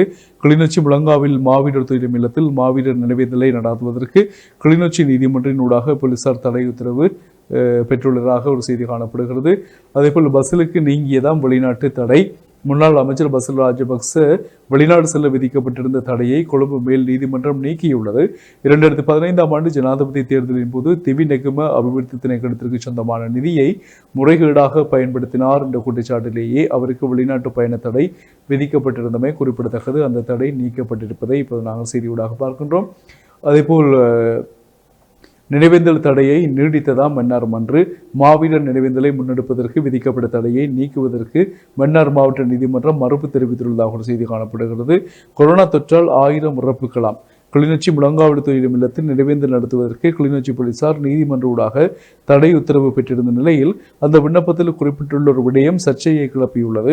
கொரோனா வைரஸ் தொற்று காரணமாக பொதுமக்களில் ஆயிரக்கணக்கானவர்கள் நோய்வாய்ப்பட்டு உயிரிழந்துள்ளமை காரணமாக நினைவேந்தல் நடத்த தடை விதிக்கப்பட வேண்டும் என்று அந்த விண்ணப்பத்தில் கூறப்பட்டுள்ளதாம். நாட்டிலே பார்த்தால் இதுவரையும் 90 பேர் தான் கொரோனா தொற்றால் உயிரிழந்துள்ளனர். இந்த நிலையில் கிளிநொச்சி போலீசாரால் சமர்ப்பிக்கப்பட்ட மனுவில் ஆயிரக்கணக்கானோர் கிளிநொச்சியில் மட்டும் கொல்லப்பட்டுள்ளார்கள், அதாவது இறந்திருக்கிறார்கள் என்று சொல்லப்பட்ட விடயம் சர்ச்சையை ஏற்படுத்தியுள்ளது. எனவே யார் சொல்லி யார் எழுதினார்களோ தெரியவில்லை அந்த கடிதத்தை. அதேபோல் மற்றொரு செய்தியை நாங்கள் பார்க்கலாம். தடையை நீக்குமாறு கோரி கிளிநொச்சியில் மோசன். மாவீரர் நாள் நினைவேந்தலுக்கு விதிக்கப்பட்டுள்ள தடையை நீக்க கோரி கிளிநொச்சி மாவட்ட நீதிமன்றில் நகர்த்தல் பத்திரம் நேற்று தாக்கல் செய்யப்பட்டுள்ள நிலையில் அது தொடர்பான வழக்கு நாளை நடைபெற உள்ளதாக 2ஆம் பக்க செய்தி காணப்படுகிறது. தப்பிக்க முயன்ற தொற்றாளர் சிக்கினாராம். கொழும்பு IDH மருத்துவமனையில் சிகிச்சை பெற்று வந்த கொரோனா தொற்றாளர் ஒருவர் அங்கிருந்து தப்பிக்க முயன்ற போது மடக்கி பிடிக்கப்பட்டுள்ளார். இவர் மடக்கி பிடிக்கப்பட்டு மருத்துவமனையின் பாதுகாப்பு பிரிவினரின் பாதுகாப்பின் கீழ் கொண்டு வரப்பட்டார் என்று பொலிஸ் ஊடக பேச்சாளர் பிரதி பொலிஸ் மாதிபர் அஜித் ரோஹன தெரிவித்தார். இந்த சம்பவம் நேற்று முன்தினம் மாலை நடந்துள்ளது. தெமிடகொட பிரதேசத்தைச் சேர்ந்த 22 வயதான அந்த இளைஞர் போதைப் பொருளுக்கு அடிமையானவர் என்று போலீசார் தெரிவித்தனர். அதனுடைய விருப்பின் பேரிலே அவர் தப்பியோட முயற்சித்திருக்கிறார் என்ற விடயம் சொல்லப்படுகிறது. அதேபோல் நாட்பட்ட முதிர் நோயாளிகள் சமூக தொடர்பை தவிர்க்க வேண்டும் என்ற செய்தி காணப்படுகிறது. கொரோனா வைரஸ் நோய் தொற்றுக்கு மத்தியில் நாட்பட்ட நோயினால் பாதிக்கப்பட்டுள்ள அனைத்து வயதினர்களும் சமூகத்திற்குள் வருவதை முடிந்தளவு மட்டுப்படுத்த வேண்டும் என சுகாதார அமைச்சு தெரிவித்துள்ளதாக ஒரு செய்தி காணப்படுகிறது. இரண்டாம் வகை செய்திகளாக அதேபோல் மற்றொரு செய்தியாக நாங்கள் பார்க்கலாம். 4ஆம் பக்கத்திலே இலங்கை ரூபாயின் வீழ்ச்சிக்கு அரசியல் சூழ்ச்சிதான் காரணம், ஹர்ஷடி சில்வா எம்பி தெரிவிப்பு ஒரு செய்தி காணப்படுகிறது. அதேபோல் குவைத்தில் இலங்கை பெண்கள் நிற்கதியான நிலையாம். குவைட்டில் உள்ள கசூர் ஹாசனோய் மருத்துவமனையில் அனுமதிக்கப்பட்ட 2 இலங்கை பெண்கள் கடந்த 10 மாதங்களாக எவரது ஆதரவுமின்றி நிற்கதிக்கு உள்ளாகியுள்ளதாக தெரிய வந்துள்ளதாக ஒரு செய்தி காணப்படுகிறது. சாவகச்சேரி நகரசபை வளாகத்தில் உள்ள கோவிலில் மணவாள கோல சங்காபிஷேகம் செய்வதற்கு போலீசார் அனுமதி வழங்க மறுத்துள்ளனராம் என்று சொல்லி ஒரு செய்தி காணப்படுகிறது. அதேபோல் மற்றொரு செய்தியாக டிஜிட்டல் செயலணியை உருவாக்க கோரிக்கையாம். டிஜிட்டல் விவகாரத்தை கையாளுவதற்கு விசேட செயலணி ஒன்றை அமைக்குமாறு ஜனாதிபதி கோட்டாபய ராஜபக்சவிடம் கோரிக்கை விடுக்கின்றேன் என ஐக்கிய மக்கள் சக்தியின் நாடாளுமன்ற உறுப்பினர் ஹரின் பெர்னாண்டோ தெரிவித்திருப்பதாக ஒரு செய்தி காணப்படுகிறது. உதயன் பத்திரிகையுடைய ஆசிரியர் தலையங்கம் வில்லங்கத்தை வாங்குதல் என்ற தலைப்பில் அமைந்திருக்கிறது. மீண்டும் ஒரு இடைவெளியின் பின்னர் இலங்கையின் பாடசாலைகளில் மீண்டும் கற்றல் நடவடிக்கைகள் நேற்று ஆரம்பமாகின. கற்றல் நடவடிக்கைகள் காலதாமதமாவது மாணவர்களின் எதிர்காலத்தை பாதிக்கும் என்பது உண்மைதான். எனினும் இப்போதுள்ள சூழ்நிலையில் அவர்களுக்கு பாதுகாப்பானதா என்பதை ஆராய வேண்டியது அதைவிட முக்கியமான ஒன்று. எனவே வில்லங்கத்தை வாங்குதல் என்ற தலைப்பிலே அந்த பாடசாலை ஆரம்பிக்க விடயங்கள் செய்திகளாக சொல்லப்படுகிறது. அதேபோல் மற்றொரு செய்தியாக நாங்கள் பார்க்கலாம். புலிகள் எதிர்காலத்தில் நாடாளுமன்றம் வருவர், இரட்டை குடியுரிமையால் நடக்கும் என்கின்றார் எதிர்க்கட்சி நாடாளுமன்ற உறுப்பினர் அமெரிக்கார். இரட்டை குடியுரிமையுடையவர்கள் தேர்தலில் போட்டியிட முடியும் என்ற நிலைமை ஏற்பட்டால் தமிழீழ விடுதலை புலிகள் அமைப்பைச் சேர்ந்த புலம்பெயர் ஆதரவாளர்களுக்கும் தேர்தலில் போட்டியிட்டு வெற்றியடைய வாய்ப்புகள் அதிகமாக உள்ளதாக எதிர்க்கட்சி நாடாளுமன்ற உறுப்பினர் அமெரிக்கார் தெரிவித்துள்ளதாக ஒரு செய்தி காணப்படுகிறது. அதேபோல் மற்றொரு செய்தியாக சாதாரண தர பரீட்சை தொடர்பில் கல்வி அமைச்சு ஆராய்கிறதாம். என்னவென்று சொன்னால் பாட விதானங்கள் முடிந்துள்ளனவா என்று. கல்வி பொதுத்தராதர சாதாரண தர பரீட்சைகளுக்கான ஏற்பாடுகள் மேற்கொள்ளப்பட்டு வரும் நிலையில் பாடத்திட்டங்கள் எந்த அளவிற்கு சராசரியாக கற்பிக்கப்பட்டுள்ளன என்பது தொடர்பில் கல்வி அமைச்சு ஆராய்ந்து வருவதாக ஒரு செய்தி காணப்படுகிறது. அதேபோல் மற்றொரு செய்தியாக நாங்கள் பார்த்தால் 7ஆம் பக்கத்திலே மீண்டும் எகிறுகிறதாம் தங்கத்தினுடைய விலை. உலக சந்தையில் ஒரு அவுன்ஸ் தங்கத்தின் விலை $1873.31 அமெரிக்க டாலராக அதிகரித்துள்ளது. கடந்த 19ஆம் தேதி ஒரு அவுன்ஸ் தங்கத்தின் விலை $1860.37 அமெரிக்க டாலராக காணப்பட்டதாக சொல்லப்படுகிறது. எனவே நாங்கள் பார்த்தால் கிட்டத்தட்ட 24 கேரட் தங்கம் ஒரு பவுனின் விலை அன்னளவாக 1,06,000 ரூபாயாக காணப்படுகிறதாம். தற்போது விலை 22 கேரட் தங்கம் ஒரு பவுனின் விலை அன்னளவாக 97,100 ரூபாயாக காணப்படுகிறது. தங்கத்தின் விலையை பார்த்தீர்களா இந்த அளவுக்கு அதிகரித்திருக்கிறது என்று சொல்லி தொடர்ந்து பார்த்தால் நெடுந்தீவு குறிகட்டுவான் குமுதினி படகு இனி மும்முறையாம். கொரோனா பெருந்தொற்று காரணமாக பயணிகள் மட்டுப்படுத்தப்பட்டுள்ள நிலையில் நெடுந்தீவு குறிகட்டுவான் படகு சேவை இனிவரும் காலங்களில் 3 தடவைகள் இடம்பெறும் என்று அறிவிக்கப்பட்டுள்ளதாக சொல்லப்படுகிறது என்ற செய்தியோடு நாங்கள் இதுவரை காலமும் 2 தடவைகள் தான் அந்த படகு சேவை இடம்பெற்றதும் குறிப்பிடத்தக்கது. இனிமேல் 3 தடவையாக இருக்குமா. அதேபோல் பாடசாலைகள் மீண்டும் இயங்கிய போது எடுக்கப்பட்ட புகைப்படங்கள் காணப்படுகின்றன உதயன் பத்திரிகையினுடைய 8ஆம் பக்கத்திலே.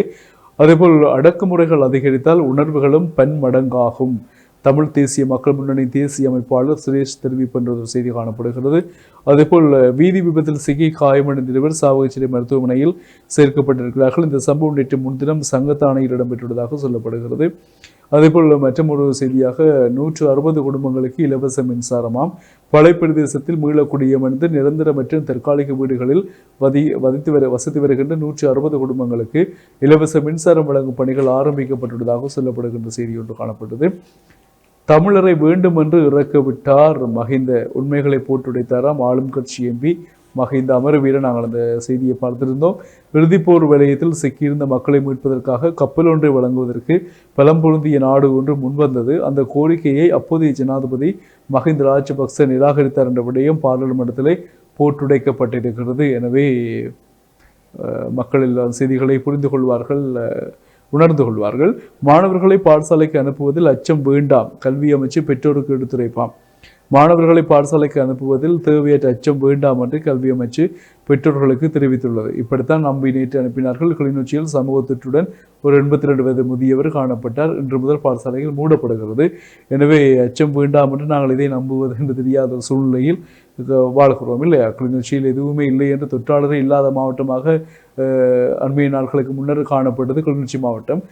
பின்பு பார்த்தால் பெயிலியோடு சென்று வந்தொருவர் அங்கு அடையாளப்படுத்தப்பட்டதோடு அங்கும் தொற்றாளர் உறுதிப்படுத்தப்பட்டார். அதன் பின்னர் கண்டாவளி பிரதேசத்திலே அதன் பிறகு நேற்று 55ஆம் கட்டையில் ஓயில் கடை வைத்துகின்ற ஒருவர் தொற்றினால் அடையாளப்படுத்தப்பட்டிருக்கின்றார். எனவே மாணவர்கள் பாடசாலைகளில் செல்வதில் மிக அவதானமாக இருக்க வேண்டும் என்பதை நாங்கள் சொல்லிக் கொள்கிறோம்.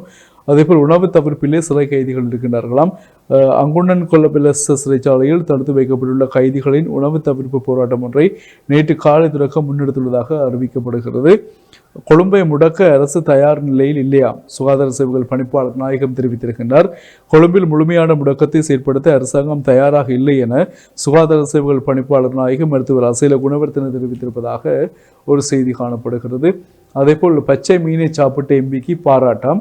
ஐக்கிய மக்கள் சக்தி நாடாளுமன்ற உறுப்பினர் திலீப் வெத ஆராய்ச்சி அண்மையில் இடம்பெற்ற ஊடக சந்திப்பில் பச்சையாக மீனை சாப்பிட்டு மீன் வியாபாரத்திற்கு உதவியமையால் மீனவர்கள் மிகப்பெரிய வரவேற்பை அவருக்கு வழங்கியுள்ளார்களாம். அவர் ஹம்மாந்தோட்டை தங்காலை மீன் சந்தைக்கு நேற்று விஜயம் மேற்கொண்ட போதே அவரை வரவேற்று ஒன்று சேர்ந்து மீனவர்கள் எல்லோரும் மலர் மாலை அணிவித்து அவரை வரவேற்றிருக்கிறார்கள் என்று சொல்லப்படுகிறது. அதுபோல் பல்கலைக்கழகங்களுக்கு புதிய மாணவர்களை அனுமதிக்கும் செயற்பாடு ஆரம்பமாக உள்ளது என பல்கலைக்கழக மானியங்கள் ஆணைக்குழு தெரிவித்துள்ளதாம். தற்போதைய சூழ்நிலையில் ஒன்லைன் மூலமாக மாத்திரம் பதிவுகளை மேற்கொள்ளக்கூடிய நடவடிக்கை எடுக்கப்பட்டுள்ளதாம் என்று சொல்லப்படுகிறது. www.ucg.ac.lk என்ற இணையதள முகவரியில் பிரவேசித்து பெற்றுக்கொள்ளலாம் விண்ணப்ப படிவங்களை என்று சொல்லப்படுகிறது. அதேபோல் மற்றொரு செய்தியாக நாம் உள்ளே பார்த்தால் கொரோனா பரவல் விரைவில் கட்டுக்குள் மருத்துவர் ஹேமந்த ஹேரத் எதிர்பார்க்கின்றாராம். முஸ்லிம் பள்ளிவாசல்களை தாக்க 15 கோடி ரூபாய் கோரினாராம் கருணா. சர்ச்சையை கிளப்புகின்றார் நாமல் குமார் என்ற ஒரு செய்தி காணப்படுகிறது. நாட்டில் உள்ள முஸ்லிம் பள்ளிவாசல்கள் மீது தாக்குதல் நடத்துவதற்கு கருணா அம்மான் 15 கோடி ரூபாய் கோரினாராம். பொறுப்புடனேயே இந்த தகவலை வெளியிடுகிறேன். இது தொடர்பான குரல் பதிவுகளும் என்னிடம் உள்ளன என்று நாமல் குமார் தகவல் வெளியிட்டுள்ளதாக ஒரு அதிர்ச்சியான செய்தி ஒன்று காணப்படுகிறது. மீண்டும் சர்ச்சையில் கருணா உடனடி விசாரணை வேண்டும். சஜித் அணி அழுகுப்பிடி என்ற ஒரு செய்தி காணப்படுகிறது. அதேபோல் இராணுவத்திற்கு ஆள் சேர்ப்பதற்கான தெளிவூட்டல் கருத்தரங்கு இடம்பெறுகிறதாம் என்ற செய்தியோடு காணப்படுகின்றது. மற்றும் உட்பக செய்திகளாக ஒழுக்கத்தில் சிறந்தவர்கள் யாழ்ப்பாண மக்கள். யாழ் கட்டளை தளபதியின் புதிய கண்டுபிடிப்பு என்ற ஒரு செய்தி காணப்படுகிறது.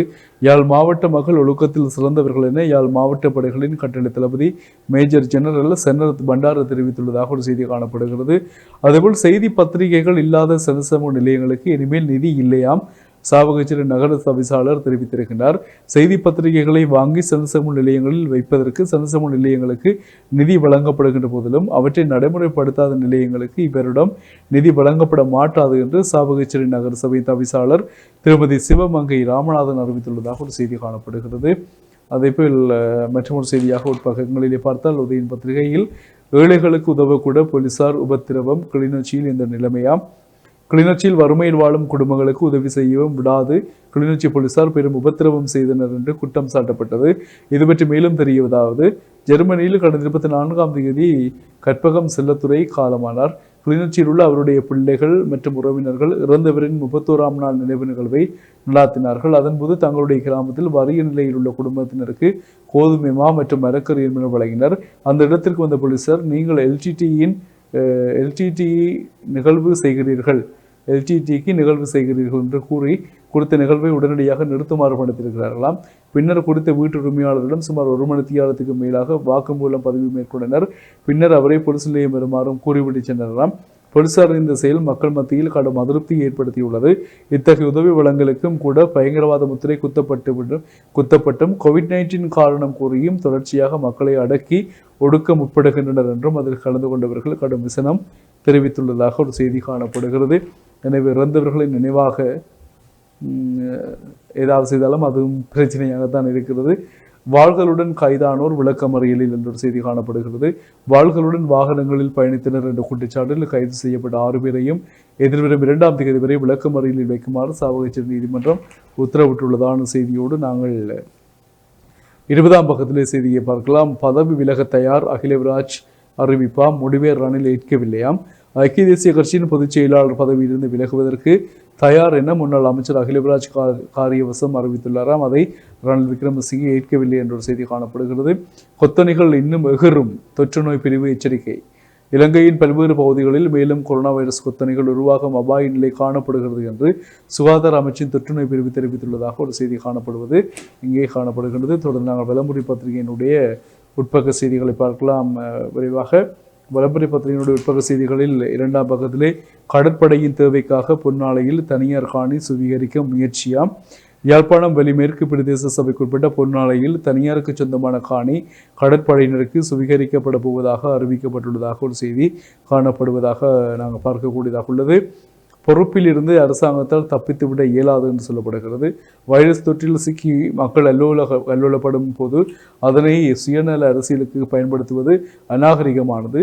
மக்கள் துன்பங்களை அனுபவிக்கும் போது அவர்களுக்கு உதவ வேண்டியது அரசாங்கத்தின் கடப்பாடாகும் என்றும் சொல்லப்படுகின்ற செய்தி இங்கே காணப்படுகிறது. அதேபோல் அனர்த்தம் ஏற்பட்டால் எதிர்கொள்ள தயார் யாழ் அரசு அதிபர் தெரிவிப்பாம். யாழ் மாவட்டத்தில் தாளமுக்கத்தினால் ஏதாவது அனர்த்தம் ஏற்படுமாக இருந்தால் அதனை எதிர்கொள்ள மாவட்ட அனர்த்த முகாமைத்துவ பிரிவு தயார் நிலையில் உள்ளதாக யாழ் மாவட்ட அரசாங்க அதிபர் கணபதி பிள்ளை மகேசன் தெரிவித்துள்ளதாக ஒரு செய்தி காணப்படுகிறது. மற்றொரு கிராமத்தியோகத்தர் கொலை சந்தேக நபருக்கு விளக்கமறியல். மாந்தை மேற்கில் கிராமத்தியோகத்தர் கொலை தொடர்பில் கைது செய்யப்பட்ட சந்தேக நபரை எதிர்வரும் 7ஆம் தேதி வரை விளக்கமறியலில் வைக்குமாறு மன்னார் நீதிவான் எம் கணேசராஜா நேற்று திங்கட்கிழமை உத்தரவிட்டார் என்ற செய்தி ஒன்று காணப்படுகிறது. தொடர்ந்து பக்கத்திலே செய்திகளை பார்த்தால் ஆப்கானிஸ்தானில் கொடும் போர், பல்லாயிரக்கணக்கான சிறுவர்கள் பாதிக்கப்பட்டிருக்கிறார்கள் என்ற செய்தி காணப்படுகிறது. அதேபோல் கொரோனாவின் கோரப்படியில் 5.89 கோடி பேர் சிக்கியுள்ளதாக உலகளவிலே நாங்கள் பார்க்கக்கூடியதாக இருக்கிறது. அதேபோல் உட்பக்க செய்திகளில் மற்றும் செய்திகளை பார்த்தால் சீரான பாதை போக்குவரத்தை நடைமுறைப்படுத்த கோரி கவனஈர்ப்பு போராட்டமாம். காரைநகர் இறங்குதுறையில் கவனஈர்ப்பு ஆர்ப்பாட்டம் நேற்று முன்னெடுக்கப்பட்டது. வீதி அபிவிருத்தி அதிகார சபையினரால் காரைநகர் உள்காவல்துறை பிரதேசங்களுக்கிடையே மேற்கொள்ளப்பட்டு வரும் பாதை சேவையை தடங்கள் இல்லாமல் மேற்கொள்ளுமாறு வலியுறுத்தி காரைநகர் இறங்குதுறையில் நேற்று காலை பொதுமக்கள் கவனஈர்ப்பு போராட்டம் ஒன்றை நடாத்தி இருக்கிறார்கள் என்ற செய்தி காணப்படுகிறது. பெண் மீது வாழ்வெட்டு தச்சந்தோப்பில் சம்பவம். சாவகச்சேரி போலீஸ் பிரிவுக்குட்பட்ட தச்சந்தோப்பு பகுதியில் நேற்று திங்கட்கிழமை அதிகாலை 2 மணியளவில் இடம்பெற்ற வாழ்வெட்டு சம்பவத்தில் பெண் ஒருவர் படுகாயமடைந்துள்ளார். இரவு வேளையில் வாள்களுடன் அத்துமீறி வீட்டுக்கு நுழைந்த இனந்தெரியாத நபர்கள் தாய் மற்றும் சகோதரியுடன் வசித்து வந்த பெண் ஒருவரை தாக்கி வாளால் வெட்டிவிட்டு தப்பிச் சென்றுள்ளதாக செய்தி காணப்படுகிறது. அதேபோல் PCR மோசடி தொடர்பில் விசாரணைகள் ஆரம்பமாம். நாட்டில் முன்னெடுக்கப்பட்டதாக கூறப்படும் PCR மோசடி தொடர்பில் விசாரணைகள் ஆரம்பிக்கப்பட்டுள்ளதாக ஒரு செய்தி காணப்படுகிறது. துப்பாக்கிச்சூடு நடாத்திய வைத்தியர் கைதாம். 17 வயது இளைஞர் மீது வாயு துப்பாக்கியால் சுட்ட வைத்தியர் கைது செய்யப்பட்டுள்ளார். இளைஞர் வைத்தியசாலையில் அனுமதிக்கப்பட்டுள்ளார். பன்னிப்பட்டிய அர்வெல்ல பகுதியில் நேற்று முன்தினம் மாலை இந்த சம்பவம் இடம்பெற்றுள்ளது. அர்வெல்ல பாடசாலை மைதானத்தில் கிரிக்கெட் விளையாடி கொண்ட இளைஞனின் சந்தேக நபரின் தோட்டத்திற்குள் விழுந்த பந்தை எடுக்க வந்த வேளை சுடப்பட்டாராம். இளைஞர் கழுபோவில வைத்தியசாலையில் அனுமதிக்கப்பட்டார். துப்பாக்கிச்சூடு நடத்திய வைத்தியர் கைது செய்யப்பட்டுள்ளதாக ஒரு செய்தி காணப்படுகிறது. சமூக ஊடகங்களை அடக்க முயற்சிக்க வேண்டாம், சமூக ஊடகங்களை அடக்குவதற்கு முயற்சிக்க வேண்டாம் என பாராளுமன்ற உறுப்பினர் ஹரின் பெர்னாண்டோ கோரிக்கை விடுத்துள்ளார் என்ற செய்தி காணப்படுகிறது. தொடர்ந்து உட்பக்கங்களில் நாங்கள் பார்த்தால் விபத்திற்குள்ளானவரை மீட்கச் சென்ற மூவரையும் மோதி தள்ளியதாம் மகேந்திரா. வவுனியா பனிக்க நீராவியில் இடம்பெற்ற தொடர் விபத்தில் 4 படுகாயமடைந்து வவுனியா வைத்தியசாலையில் அனுமதிக்கப்பட்டுள்ளனர். நேற்று அதிகாலை இடம்பெற்ற விபத்து தொடர்பாக மேலும் தெரிய வருவதாவது, வவுனியாவில் இருந்து மரக்கறிகள் ஏற்றிக்கொண்டு மோட்டார் சைக்கிளில் பயணித்த இளைஞன் மாட்டுடன் மோதுண்டு விபத்திற்குள்ளாகியுள்ளார். இதனை அவதானித்த அப்பகுதியில் வசித்து வரும் 3 பேர் அவருக்கு உதவி செய்வதற்காக சென்றபோது வேகமாக வந்த மகேந்திரா வாகனம் 4 மீது மோதியுள்ளதாம். இவ்விபத்தில் 4 பேர் படுகாயமடைந்த நிலையில் வவுனியா வைத்தியசாலையில் அனுமதிக்கப்பட்டுள்ளனர். இவ்விபத்து தொடர்பான விசாரணைகளை ஓமந்தை போலீசார் மேற்கொண்டு வருவதாக சொல்லப்படுகிறது. காப்பாற்ற போனவர்களை பின்னால் வந்த வாகனம் பிடித்திருக்கிறது என்றால் அந்த மகேந்திரா வந்தவர் என்ன நினைவில் வந்தார் என்பது அவ்வளவு கிரௌட் ஆக்சிடென்ட் பட்டு மாட்டுடன் மோதி வீதியில் அவர் நிற்கின்றார். 3 பேர் காப்பாற்ற ஓடிக்கொண்டிருக்கின்றார்கள். இவற்றை அவதானித்துக் கொண்டு வேக கட்டுப்பாட்டை இழந்த முறையில் ஓடிக்கொண்டிருக்கிறார் அந்த மகேந்திரா வாகன சாரதி. அவ்வளவத்திற்கு அவர் என்ன அவசரத்தில் வந்தார்கள் தெரியவில்லை. யானை வருகையை கட்டுப்படுத்த தேசிய மரக்கன்றுகள் நடப்பட்டனவாம். வவுனியா மாவட்டத்தில் யானை உள்நுழையும் ஆபத்தின் சிரமங்களில் பயிர்களை பாதுகாப்பதற்கும் அமைக்கப்பட்ட பாதுகாப்பு வேலிக்கு அருகாமையில் தேசிய மர கன்றுகள் நடப்பட்டும் பணி சனிக்கிழமை ஆரம்பிக்கப்பட்டது. பாதுகாப்பு வேலி அமைக்கப்பட்ட கிராமங்களில் 35,000 தேசிய மர கன்றுகள் வவுனியா மாவட்ட சிவில் பாதுகாப்பு துறையினர் நாட்டி வைக்கும் பணியில் ஈடுபடுகின்றனர் என்று சொல்லப்படுகிறது. அதேபோல் மற்றொரு செய்தியாக நாங்கள் பார்த்தால் மரம் ஒன்று முறிந்து விழுந்து ஆட்டோ மீது விழுந்திருக்கிறதாம். திருகோணமலை உப்புக்குடி போலீஸ் பிரிவுக்கு உட்பட்ட மின்சார நிலைய வீதியில் மழை பெய்து கொண்டிருந்த போது வீதியால் சென்று கொண்டிருந்த ஆட்டோ மீது மரம் ஒன்று முறிந்து விழுந்துள்ளது. இதன்போது ஆட்டோ சேதமடைந்துள்ளதுடன் ஆட்டோ சாரதி நெஞ்சில் வலி ஏற்பட்டதன் காரணத்தால் திருகோணமலை வைத்தியசாலையில் அனுமதிக்கப்பட்டுள்ளாராம். இந்த நிலையில் முறிந்த மரத்தை அகற்றும் பணி பொதுமக்களுடன் இணைந்து போலீசாரும் ஈடுபட்டுள்ளமை இங்கே குறிப்பிடப்பட்ட ஒரு செய்தியாக காணப்படுகிறது. அதேபோல் முடக்கப்பட்ட பகுதிகளில் உள்ள மக்களுக்கு 5000 ரூபாய் போதுமானது அல்லவாம். கொரோனா அச்சுறுத்தல் காரணமாக கொழும்பில் முடக்கப்பட்டுள்ள பகுதிகளில் வாழும் மக்களுக்கு 5000 ரூபாய் கொடுப்பனவு போதுமானது அல்ல என்று சஜித் பிரேமதாச சொல்லியிருப்பதான ஒரு செய்தி காணப்படுகிறது. அதுபோல் வெளிநாட்டு செய்தி பக்கங்களில் நிறைய செய்திகள். தேவாலயத்தில் கத்திக்குத்து 2 உயிரிழந்திருக்கின்றார்களாம். கலிபோர்னியாவில் இடம்பெற்றிருக்கிறது இந்த செய்தி. அதேபோல் 2021ஆம் ஆண்டு பட்ஜெட் பாராளுமன்றத்திற்கு தீ வைத்து எதிர்ப்பு போராட்டம் முன்னெடுக்கப்பட்டிருப்பதாக சொல்லப்படுகிறது. அது மத்திய அமெரிக்க நாடுகளில் கௌதமாலாவும் ஒன்று. அந்நாட்டில் ஜனாதிபதியாக அலிஜாண்ட்ரோ ஷியாமாட்டி பதவி வகித்துள்ளாராம். எனவே அங்கேதான் இது இடம்பெற்றிருக்கிறதாம் இந்த செய்தி என்று காணப்படுகிறது. அதேபோல் மற்றொரு செய்தியாக நாங்கள் பார்க்கலாம். உயிர்த்த ஞாயிறு தாக்குதல் தெறிக்கவிட்ட கேள்விக்கணைகள் பதறாது பதில் கொடுத்தாராம் ரிஷாட். இலங்கையில் தீவிரவாதத்தை பரப்புவதற்கு பலம் பொருந்திய நாடுகள் சில மேற்கொண்ட சதி முயற்சி தான் உயிர்த்த ஞாயிறு தற்கொலை தாக்குதல் என முன்னாள் அமைச்சர் ரிஷாட் பதியுதீன் தெரிவித்துள்ளதாக ஒரு செய்தி காணப்படுகிறது. அதே உட்பக்க செய்திகளை நாங்கள் பார்த்தால் பசிலுக்காக ஆசனத்தை விட்டுக் கொடுப்பதாக ஜெயந்த தெரிவித்திருக்கின்றாராம். முன்னாள் பாராளுமன்ற உறுப்பினர் பசில் ராஜபக்ச இந்த அரசாங்கத்தின் பாராளுமன்றத்தில் அங்கம் வகிக்க வேண்டும் என்று ஸ்ரீலங்கா பொதுஜன பெரமுனவின் தேசிய பட்டியல் பாராளுமன்ற உறுப்பினர் ஜெயந்த கொட்டகொட தெரிவித்துள்ளார். இந்த நாட்டையும் அரசாங்கத்தையும் முன்னோக்கி நகர்த்தும் திறன் பசில் ராஜபக்சவுக்கு உண்டு என்று சொல்லியிருக்கின்றார். அவர் பாராளுமன்றத்திற்குள் வருவதற்கு தனது இடத்தை வழங்க தயாராக இருப்பதாகவும் சொல்லியிருக்கின்றார் என்ற செய்தி காணப்படுகிறது. அதேபோல் மற்றொரு செய்தியாக உட்பகங்களை நாங்கள் பார்க்கலாம். நாட்பட்ட நோயாளிகளுக்கு சுகாதார அமைச்சர் அறிவிப்பு. அதாவது நாட்பட்ட நோய் உள்ளவர்கள், குறிப்பாக முதியவர்கள், சமூக ஒன்றுகூடல்களை தவிர்க்க வேண்டும் என்று சொல்லப்படுகின்ற ஒரு விடயம் காணப்படுகின்றது. அதேபோல் மற்றும் விளம்பர பத்திரிகையினுடைய ஆசிரியர் தலையங்கமாக தமிழர்கள் நினைந்து அழுவதும் தேசிய பாதுகாப்புக்கு அச்சுறுத்தலாம். அதாவது தடை விதிக்கப்பட்ட நினைவேந்தலுக்கு விதிக்கப்பட்ட தடை காரணத்தினால்தான் அந்த செய்தி அவ்வாறு அமைந்திருக்கிறது.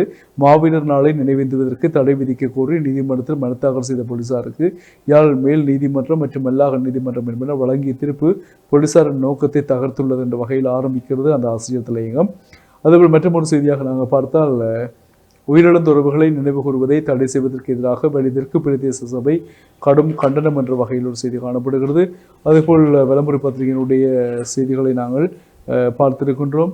எனவே தொடர்ந்து நாங்கள் தினக்குரல் பத்திரிகையினுடைய உட்பக செய்திகளை விரைவாக நாங்கள் பார்க்கலாம். முக்கியமான செய்திகளை முக்கியமாக நாங்கள் பார்த்தால் மீண்டும் திறக்கப்பட்ட பாடசாலைகள் குறைந்த அளவிலேயே மாணவர் வருகை. வடக்கில் 47% மாணவர்கள் சமூகம் அளித்ததாக தினக்குரல் பத்திரிகை காணப்படுகிறது செய்தி. பிரபாகரனை தப்பவிடக்கூடாது என்பதால் தான் மஹிந்த முடிவெடுத்தாராம்.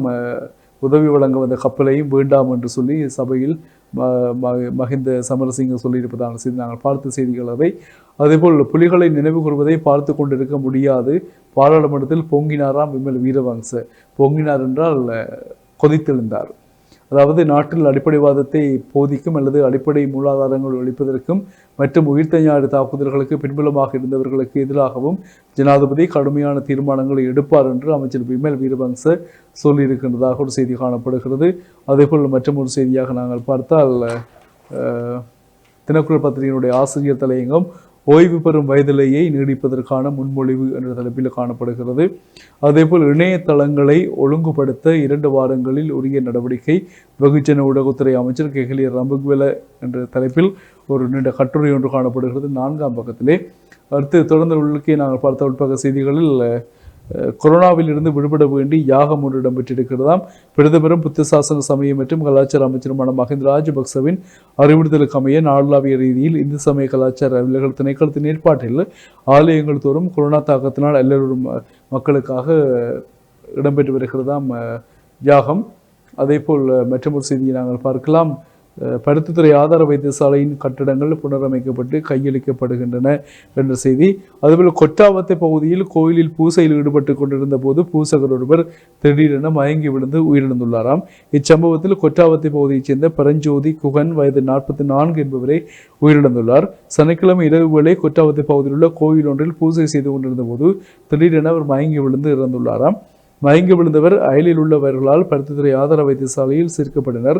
இதில் குறித்த பூசகர் மாரடைப்பால் இறந்துள்ளதாக தெரிவிக்கப்பட்டுள்ளதாக ஒரு செய்தி காணப்படுகிறது. அதேபோல் வட்டுக்கோட்டை போலீஸ் பிரிவுக்குட்பட்ட மூளாய் பகுதியில் உள்ள வீடு ஒன்றில் மோட்டார் சைக்கிள் தீயிட்டு கொளுத்தப்பட்ட சம்பவம் நாங்கள் நேற்று அந்த செய்தியை பார்த்திருந்தோம். அதேபோல் மற்றொரு செய்தியை நாங்கள் உள்பக்கத்திலே பார்க்கலாம். புலிகள் உள்நாட்டிலும் வெளிநாட்டிலும் தடை செய்யப்பட்ட இயக்கம் நினைவுகூர அனுமதிக்க முடியாது என்று சொல்லப்படுகிறது. மன்னார் மாவட்டத்தில் மாவீரர் தினத்தை நினைவுகூர மன்னார் நீதிமன்றம் தடை உத்தரவு பிறப்பித்துள்ளது. இதன்போதுதான் சொல்லப்பட்டதாக அந்த செய்தி காணப்படுகிறது. தலதா மாளிகைக்கு ஜனாதிபதி விஜயம் மேற்கொண்டிருக்கின்றார்.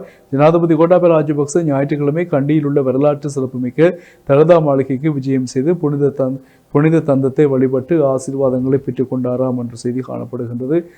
தொடர்ந்து நாங்கள் பார்க்கலாம். கல்முனையில் இராணுவத்தில் இணைய ஆயிரக்கணக்கான இளைஞர்கள் ஆர்வமாம் நேர்முக பரீட்சையில் பங்கேற்புமாம். இலங்கை இராணுவத்திற்கான ஆட்சியேற்பிற்கான நேர்முக பரீட்சை நேற்று திங்கட்கிழமை கல்முனை நகர மண்டபத்தில் கல்முனை இராணுவ மேஜர் ரஞ்சன தேசப்பிரிய தலைமையில் நடைபெற்றதாம். இந்த நேர்முக பரீட்சையில் அட்டாளை சென்னை, நிந்தவூர், காரதீவு, சாய்ந்தமருது, சம்மாந்துறை, கல்முனை மற்றும் நாவிதன்படி ஆகிய பிரதேச செயலகங்களுக்கு உட்பட்ட ஆயிரக்கணக்கான இளைஞர்கள் கலந்து கொண்டார்களாம். சுமார் 35,000 இராணுவ வீரர்களை சேர்த்துக் கொள்வதற்கு நாடு பூராகவும் நேர்முக பரீட்சை நடைபெற்று வருகின்றமை குறிப்பிடத்தக்கது. எனவே கல்முனை பிரதேச சபையில் அதிகளவானவர்கள் ஆர்வத்துடன் இருக்கின்றார்கள் இராணுவத்தில் சேர்வதற்கு. அதேபோல் மற்றொரு செய்தியாக நாங்கள் பார்த்தால், பாராளுமன்றத்தில் கேள்வி எழுப்பும் உரிமை மீறப்படுவதாக எதிர்க்கட்சி குற்றச்சாட்டு என்ற ஒரு செய்தி காணப்படுகிறது. தொடர்ந்து நாங்கள் பார்த்தால் தினக்குழப்பத்தினுடைய முக்கியமான செய்திகளையும் நாங்கள் பார்த்திருக்கிறோம். எனவே இன்றைய நாளிலும் இன்றைய பார்வை நிகழ்ச்சியூடாக விளம்புரி, உதயன், தினக்குழு பத்திரிகைகளின் செய்திகளை பார்வைக்காக எடுத்திருக்கிறோம். தொடர்ந்தும் இன்றைய தீபம் தொலைக்காட்சி நிகழ்ச்சிகளோடு இருந்தீர்கள். இன்றைய செய்திகள் உங்களுக்கு நாட்டு நடப்பையும் அரசியல் அறிவையும் தீபம் தொலைக்காட்சியின் இன்றைய பார்வை நிகழ்ச்சியூடாக பகிர்ந்து கொள்ள ஏதுவாக இருந்திருக்கும். எனவே தொடர்ந்து நாளை உங்களை சந்திக்கலாம் இன்றைய பார்வை நிகழ்ச்சியூடாக. அதுவரையில் உங்களிடமிருந்து விடைபெற்று செல்லும் நான் என்றும் உங்கள் அன்பின் பிரசாத். வணக்கம் நேயர்களே.